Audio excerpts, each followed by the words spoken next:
Welcome to Cartoonist Kayfabe. My name is Ed Piskor. I'm Jim Rugg. Got a great one for you today, but first, you guys know that we have a Patreon out in the world right now, and there are people supporting us at various levels, helping to make these videos possible. If you're supporting us in a big enough way, you're getting all the videos before anybody else. Hit that link in the description below.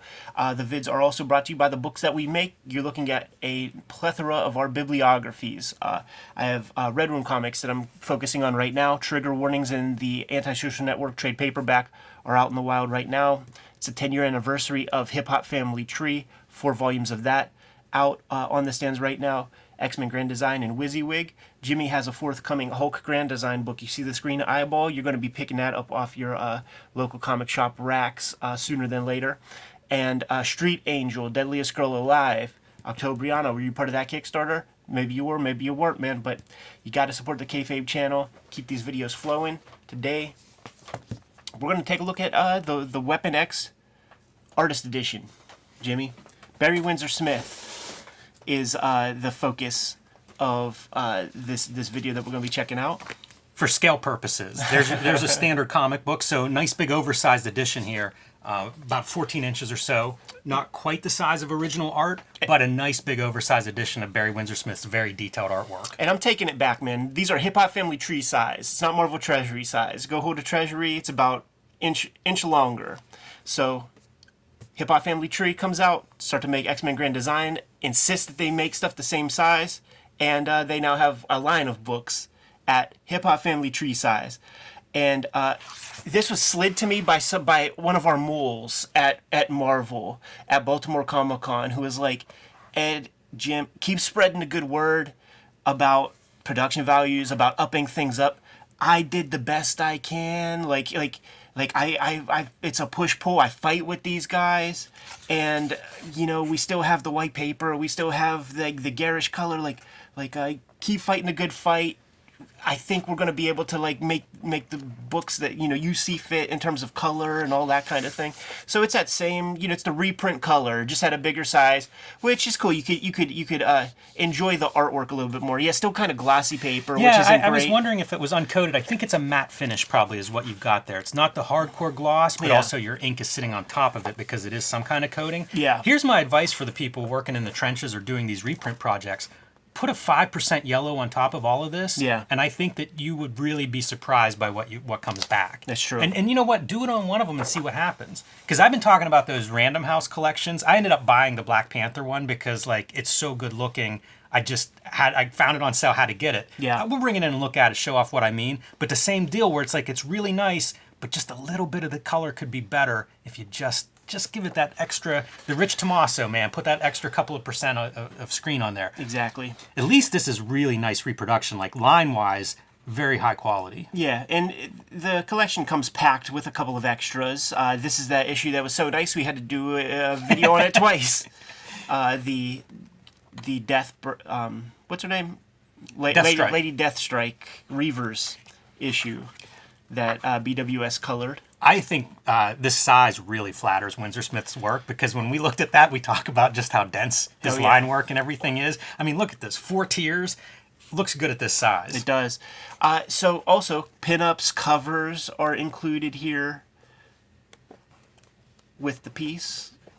And then just a little other flotsam and jetsam with the collections and things. But this is why we're here here. Indeed it is. Got about a dozen, 2 dozen or so scans of original art from Weapon X, and I imagine that they're pretty scattered. And I also imagine, whoever Mark is, like I don't imagine Marvel did too much due diligence or whatever to try to find pages.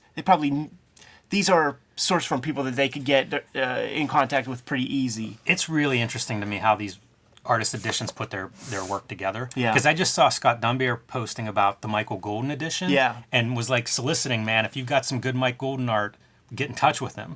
So like you're getting scans from all over the place, which may account for why this one is very white, where this is a little more yellow. Yeah. And adds to the charm, though, in my opinion. And you and I, we saw Dunbier in Baltimore, and he sat there with, one of those super expensive, $10,000, giant flatbed scanners, at the convention with its own kind of power source.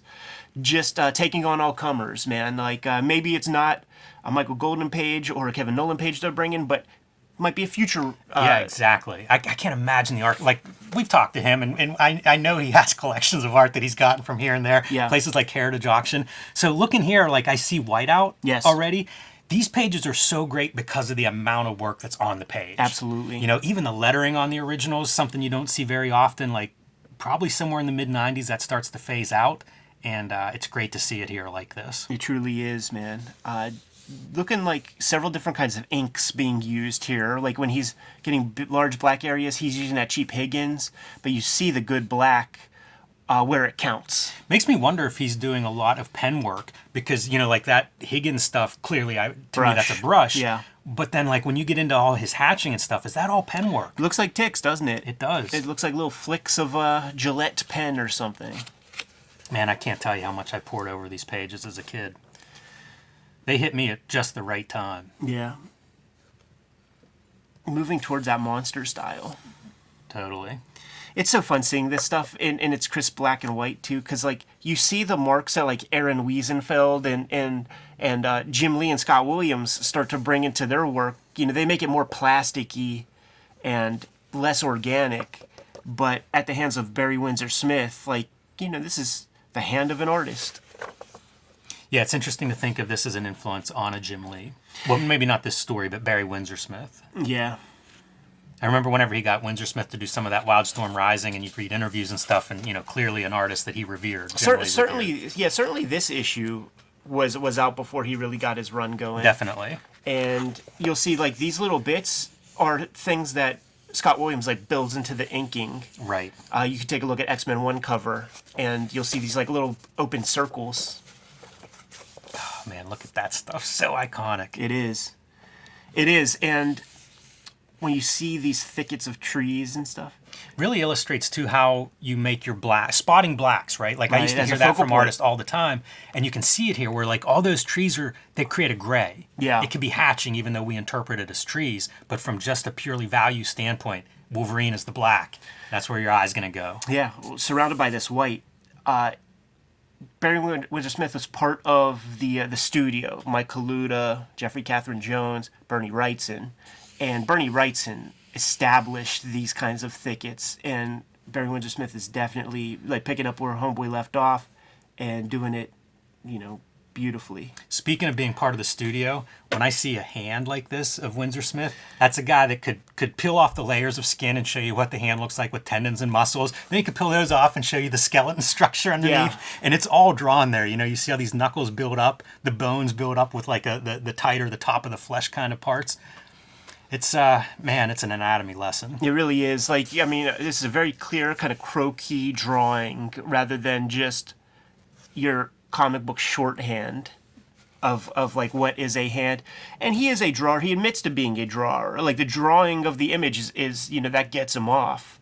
Not just like the storytelling part of it, but actually making fun looking cool drawings is something that he digs. More of those iconic pages, huh, Jimmy?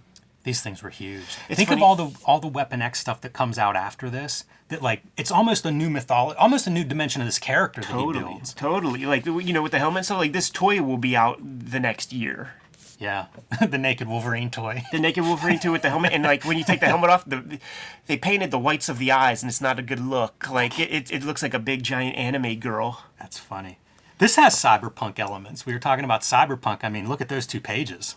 This was a pose that I copied a lot. You know, that's what I was like, that was the age for me. You know, I was so into this stuff, just copying these drawings into my sketchbooks. And whenever you'd get like a really good pose, I would look at that and just think like it felt so real in terms of weight and like balance. Yeah, it's true. And it's speedy. Like if it feels like he's rushing in and Yep. all weight is on this leg. You know, like the weight's on this leg and he's still moving. Yeah. You know, he'll stop eventually. The uplighting on the bear is great. Yeah, and by the way, put some weight and twist on the bear as well to have these 2 figures like fighting back and forth. They look like they're circling one another, man, in a defensive way. Jimmy, do you, when you draw your guys, do you draw or have at least a little bit of like almost like a wireframe on your characters, like for the lighting and things to just kind of give you the planes? Not so much for the lighting, but definitely for sort of just the shapes and everything. Yeah. For sure. And especially if it's something like this where characters are very off balance. If it's just a headshot, maybe not, if it's just the kind of a quick sketch. But something like that with a full figure, like I have to draw that. Yeah. Oh, man. It's so cool, too, to see him go from like the heavily crosshatched stuff to then spotting blacks like on a page like this. Really, he's got every tool. Every really tool in does. the drawing arsenal. Especially at this point, I feel like he's gone away from comics and come back with just a whole advanced work set.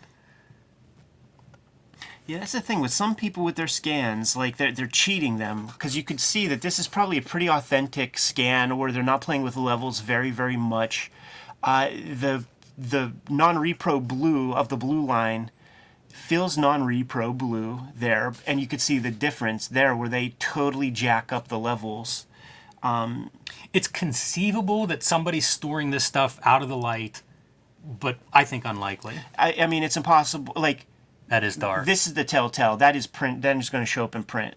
No doubt about it.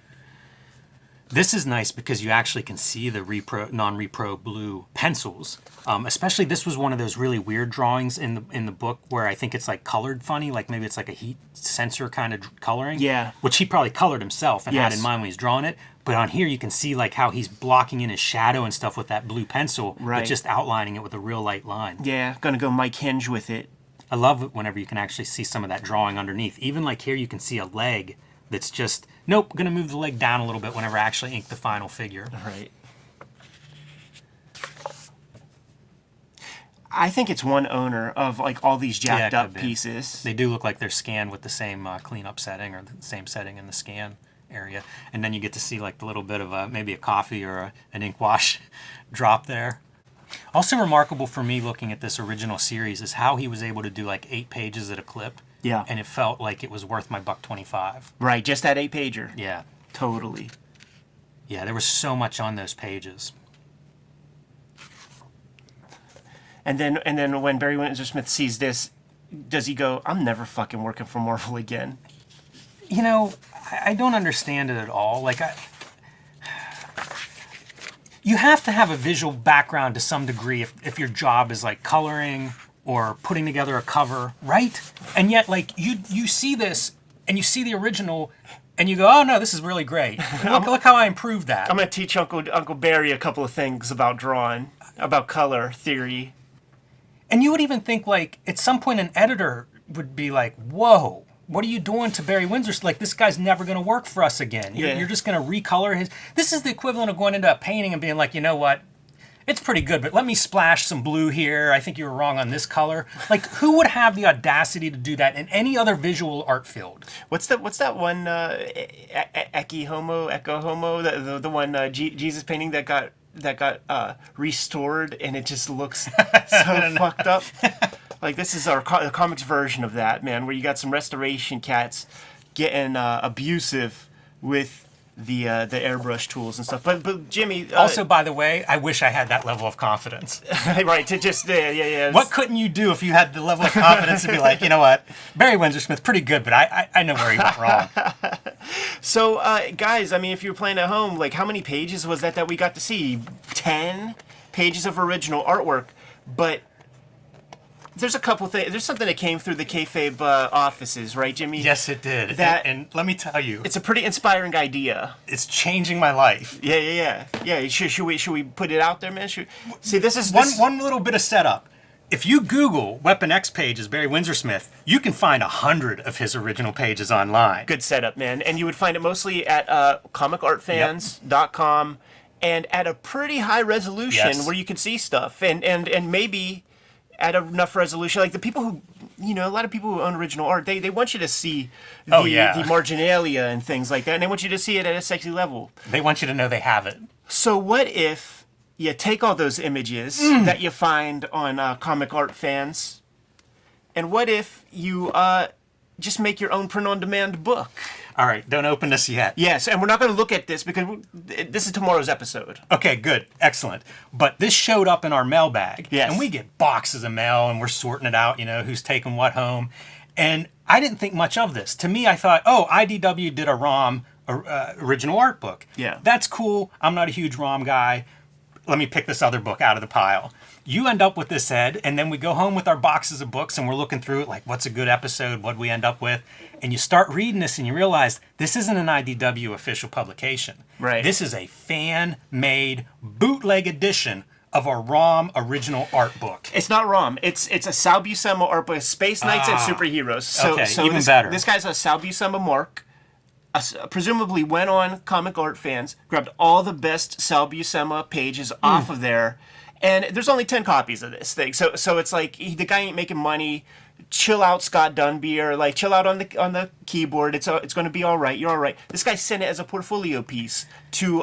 We did an episode about what if there's a Marvel Grand Design Artist Edition. This dude is like, I would love to design it for you guys. Here's like some things I have in mind. Here's what I could do. Made 10 copies. He sent it to the other places that create artist editions to put his name in the hat to potentially be a designer of those future books. It's a great portfolio piece, but the idea of taking artwork from a high res off of Comic Art Fans and binding your own kind of print on demand art book that's one of a kind of your favorite guys.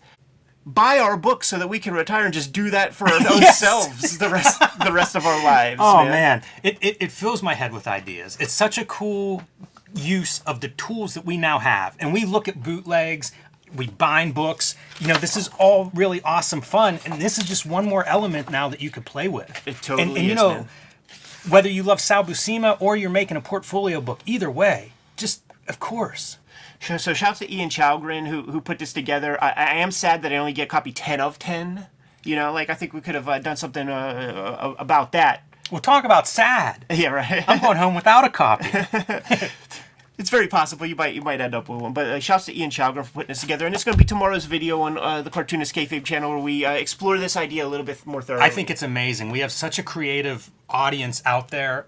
I'm already sort of like thinking of what are people going to be making, because we've seen amazing handmade books, books that don't exist that we dream about. I've made a couple myself, and this just to me opens up the floodgates for like a whole new avenue of really cool stuff. So Jimmy, as of this recording, we still have to work for a living, and so do you out there in the audience. But if you are inspired and like, you know what, I just don't know when they're going to make an artist edition of this or that, and you make one, send us a copy. Send us 2 copies. Yes. P.O. Box 3071. Keep the band together. Munhall, PA 15120. We'll show these motherfuckers off and go through them, and if it's not going to be us making a bookshelf of bootleg artist editions for ourselves, the Kayfabe bodies can help out with that, man. Ask not what Cartoonist Kayfabe can do for you. That's right, yes. But ask what you could do for Cartoonist Kayfabe, and with that in mind as a parting shot, Jimmy, are you good to go? Yes. Kayfabers, hit up the Patreon and join us at the King Kayfaber level. We have dozens of people in the chat room right now who are watching this in real time and who are watching the stream before you get to see these videos on YouTube proper. We have all these books here in our bibliography. Jimmy, tell the people specifically what you got out there. Hulk Grand Design, Street Angel Deadliest Girl Alive, and The Plain Janes available now. Well, I guess Hulk Grand Design coming very, very soon, according to Marvel. February 22nd is the release date on that one. And you can pre-order my next Street Angel collection, Princess of Poverty. That one is now up for pre-order. That'll be coming out later this spring. And you can join me on patreon.com/JimRugg, where you can see lots more of my art, what I'm working on, and you can download out-of-print zines and mini comics there. The bibliography's here, man. Red Room is the focus right now. Red Room, the Antisocial Network, and Red Room Trigger Warnings are the trade paperbacks that are out there, but I am putting pen to paper on the next round of Red Room comics that'll start to see the light of day in the forthcoming months. Hip Hop Family Tree is the 10-year anniversary of that comic, man. Give us some support. Go check it out. X-Men Grand Design and WYSIWYG are also out there in the wild. These videos are brought to you by the books that we make. Jimmy, what else do we have out there, man? Subscribe to the Cartoonist Kayfabe newsletter at the links below this video. You can also find Cartoonist Kayfabe t-shirts, merchandise, hats, and more at our spread shop. That link is also below this video. Another great way to support the Cartoonist Kayfabe channel. Give them those marching orders, Jim. We'll be on our way. Make more comics.